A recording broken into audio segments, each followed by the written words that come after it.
I guess I'll just start then. My name is Mark Dowd. I'll be speaking on attacking interoperability, and this talk is actually partially written by Ryan Smith and David Dewey as well, who are unable to be here, so it's just going to be me presenting.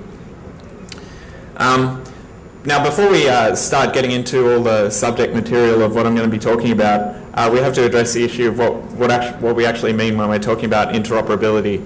So in this particular context, when we talk about interoperability, I'm talking about the glue that basically allows different software components to speak to each other. So basically, you can think of it like a translator between people that speak different languages, you know. They can't understand each other directly, but you have an intermediary who is responsible for communicating between both parties. So this kind of interoperability is actually used extensively in computers to allow disparate components to communicate directly to each other. And this is a very big trend in the web browser sphere. You've got like JavaScript that can talk to the DOM, Java can talk to JavaScript, .NET talking to JavaScript, etc. So there's this diagram sort of depicts like a large amount of interoperability layers that take place in your typical web browser. So we basically started looking at this, and we thought that the added complexity of adding these direct communication channels between different components creates subtle, new and interesting opportunities to attack the software. It's a pretty large and nuanced attack surface, and it's largely hidden because it does all its work behind the scenes. So this speech actually targets some of the browser components, specifically in the MS world in Internet Explorer. But basically, these ideas are applicable anywhere where you have, various components communicating with each other in other pieces of software as well. So the talk is split into three main parts. I'm going to talk about a technology overview, which is basically a very brief primer on some of the background material needed to understand the second parts. I'm going to talk a little bit about enumerating some of the attack surface, and then we'll talk about some of the bug classes that we were able to uncover. So we're going to start with Internet Explorer 8 first of all.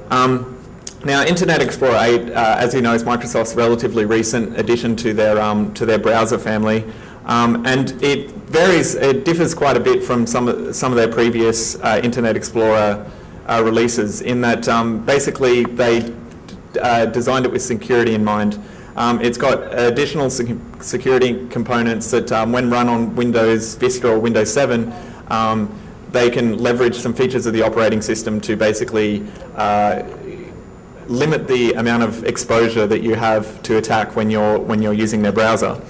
So it's called a loosely coupled architecture, and basically they've restructured it a fair bit so that they can provide a sandbox, which is generally referred to as protected mode, by utilizing integrity levels within Windows 7 or Windows Vista. There's three different primary integrity levels that we're concerned with when talking about IE. There's low integrity, which is basically what IE runs in when you're looking at untrusted content from the internet.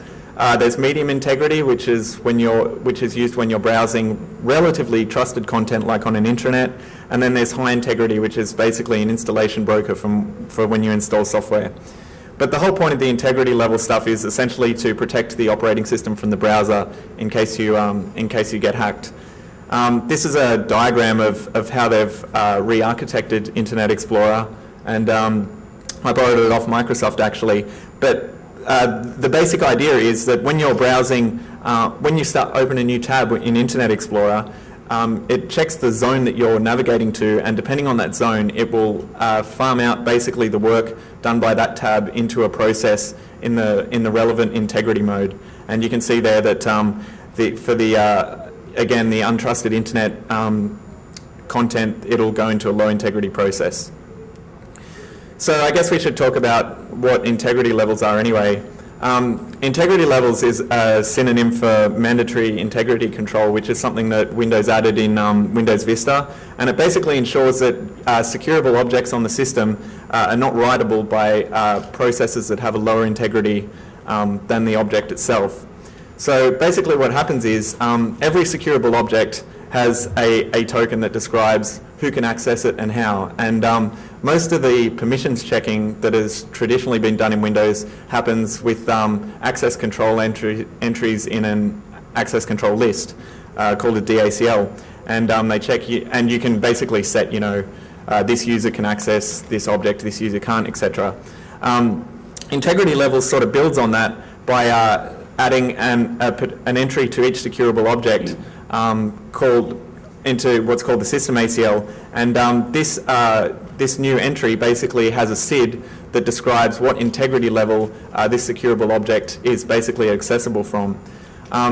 Now, if there's no SID denoting what integrity level something is available from, then the default is medium, which is basically the access that the regular user has on a Vista or Windows 7 system. So basically what happens now is whenever you try to access one of these securable objects, it checks if it's got this integrity SID, and if it does, it compares the calling process's integrity with the process of the object they're trying to access. And if the calling process doesn't have the same or higher integrity mode, then basically you can't access it for write access.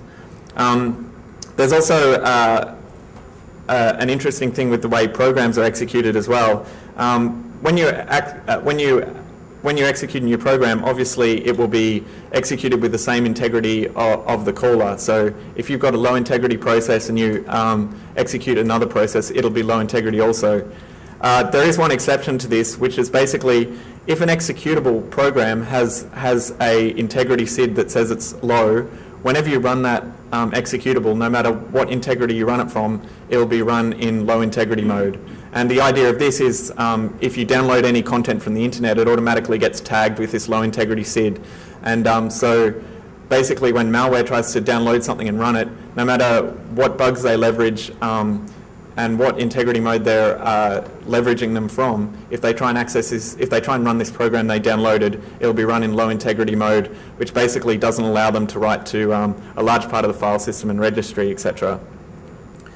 So anyway, in terms of IE, they run this untrusted content in low integrity mode, and this basically means you can only write to low integrity locations. There's a couple on the file system, and they're like, documents and settings /user /application data /low or something like that. There's like a couple of different directories like that, and you can also only write to low integrity registry locations, which you can see listed on the slide there.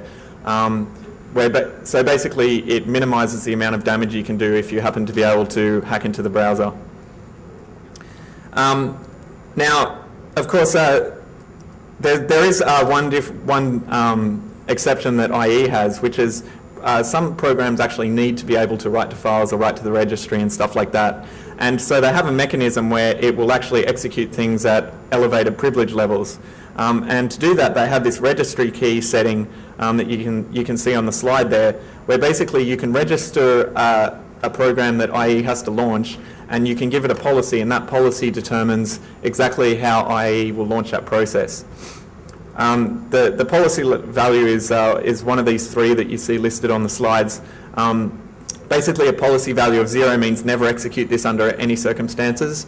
So they have things registered like command.exe so that you can never execute that from IE. You can silently launch applications, but they will be launched in low integrity mode.